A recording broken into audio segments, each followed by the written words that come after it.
Hello everyone, and welcome to Team 2's riveting case study presentation on commodity chains.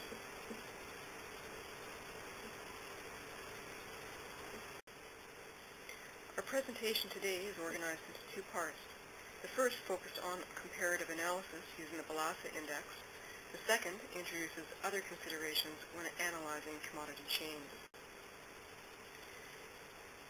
Before we move into the body of our presentation, here's a little background on the case study and the topic that was assigned to the team.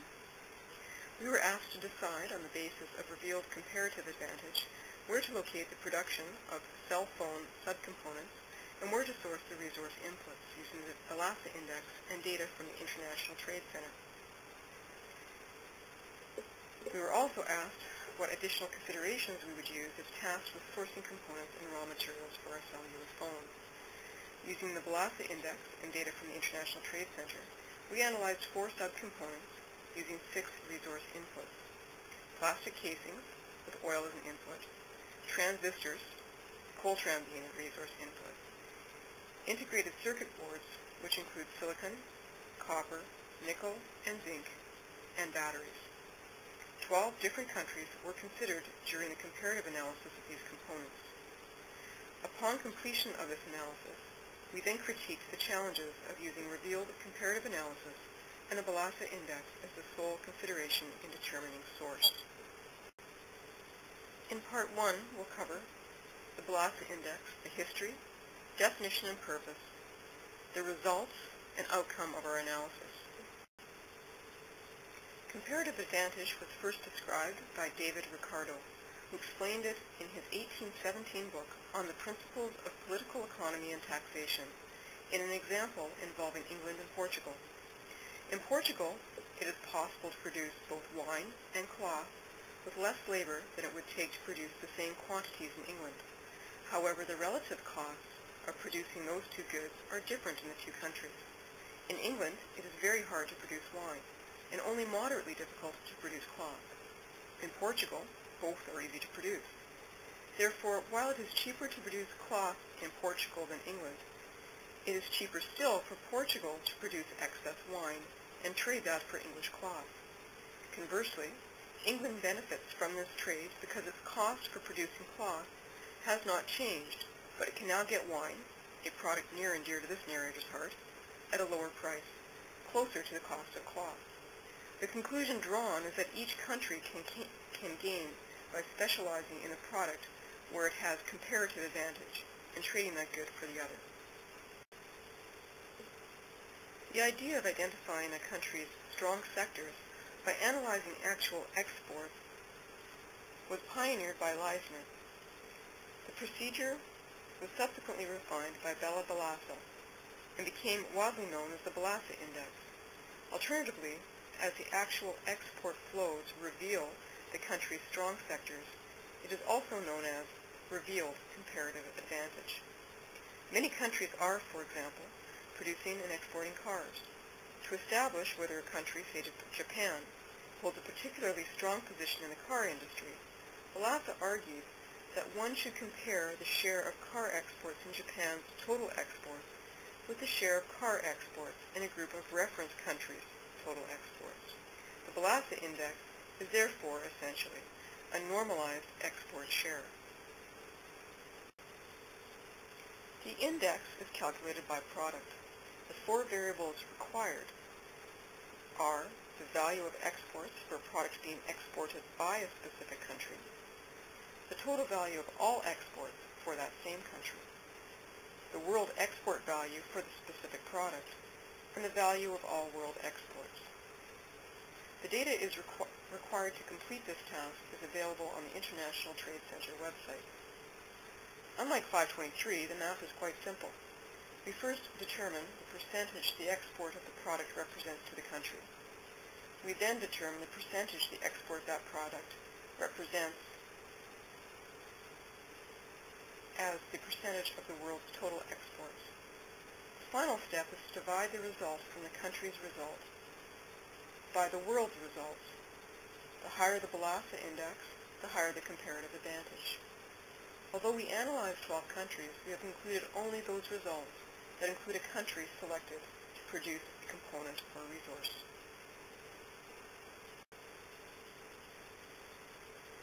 countries which score a result over 1 are considered strong candidates.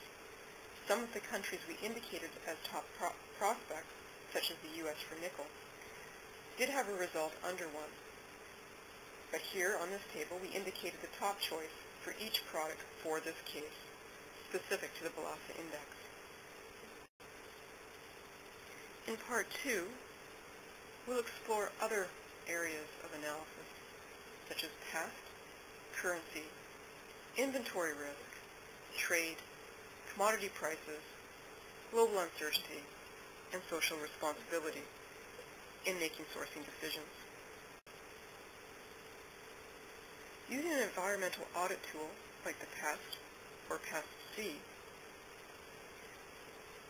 we evaluate external factors that may impact the sourcing decision. For example, last June, China announced it would scrap export tax rebates on some exported products, specifically those in polluting and energy-intensive industries. If the removal of export tax rebates impacts the cost of batteries, which were selected using the BUSA index during our case study, then perhaps we would make the decision to source elsewhere. A PEST analysis may also assist in identifying other uncertainties, such as rising labor costs, currency volatility, export policies, and political instability. Commodities usually trade in U.S. dollars. Up until recently, this has been a fairly stable currency vehicle. If an option is to source in the local currency instead of USD, then the volatility of that currency would need to be assessed. Specifically, if the country has experienced hyperinflation or large devaluation of the domestic currency. Even with the recent debt challenges that the U.S. is experiencing, however, it may still be the best option. Perhaps it's a case of better the devil you know than the devil you don't. Further, with so much trade being conducted using the U.S. dollar, continuing to use this standard may still bear the least risk.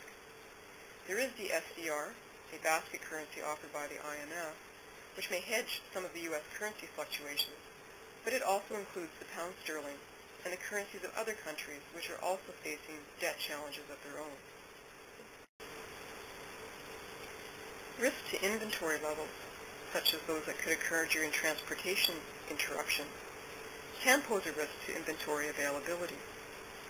Understanding the logistical challenges that may present themselves will assist in developing mitigation tactics. It should be noted that mitigation tactics may increase costs. For example, carrying more safety stock increases inventory carrying costs. Although the BUSA index may identify the country with the greatest comparative advantage, in some instances, trade agreements between specific countries may provide a more advantageous incentive between the partner nations. Reviewing these trade agreements as part of the sourcing analysis exercise would be advisable. Commodity price volatility can have a large impact on the final price, especially if the commodity represents a significant portion of the manufactured product. Commodity prices require close monitoring to reduce the exposure to these price fluctuations. Understanding these fluctuations may serve to ensure that the company benefits when the commodity price falls in order to offset periods of higher prices. Evaluating the impact of global uncertainties should also be taken into account. A recent example is the downgrade of the U.S. Scenario planning, the impacts of such uncertainties, would be an important exercise within the sourcing activity. Social responsibility is another consideration that would be overlooked if sourcing decisions are made solely on relative comparative advantage. For example, events such as the Deepwater Horizon catastrophe in the Gulf of Mexico have led to pressure to tighten environmental and safety regulations in the offshore drilling industry. Concerns with deforestation may impact timber exports of certain countries. International media coverage of conflict diamonds may have served to bolster Canada's diamond exports. Our team would like to offer some high-level sourcing recommendations to get your company ready to do some external sourcing. We will touch on a number of topics, including communication channels, enhancing technical expertise, knowledge of contracts, careful selection of low-cost suppliers, problem recognition by suppliers. Communication channels. The first recommendation is to establish clear communication channels with functional departments and management levels at your company corporate base. Explore and understand cultural business differences of the preferred sourcing country with a view to developing communication channels that are culturally appropriate. Understand basic technical aspects of items and products to be sourced. This can include regulatory knowledge, import restrictions, quota, and any special handling or transportation requirements. Develop a working knowledge of contracts. Understand the enforceability of contracts that bridge multiple jurisdictions, including international. In either case, ensure that experienced counsel is engaged. Identify suppliers in low-cost regions carefully. Conducting due diligence on potential suppliers may be more difficult in low-cost regions. Culture, law, and attitudes towards business may vary from country to country. Depending upon distance, it may be advisable to engage local representation to assist with selection.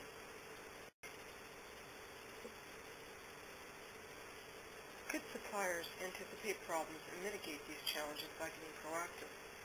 For example, a supplier may be the first to identify commodity price fluctuations or get wind of a change to export policy. These same suppliers may also provide options to flex with these changes. The BUSA index is a valid way to do a comparative analysis, but it has limitations. It is important to also consider external and internal components in conjunction with the findings. Considering other variables and using other tools in addition to the BUSA index will allow companies to make informed decisions using comprehensive analysis. Thanks for watching. We look forward to reading your comments on Moodle.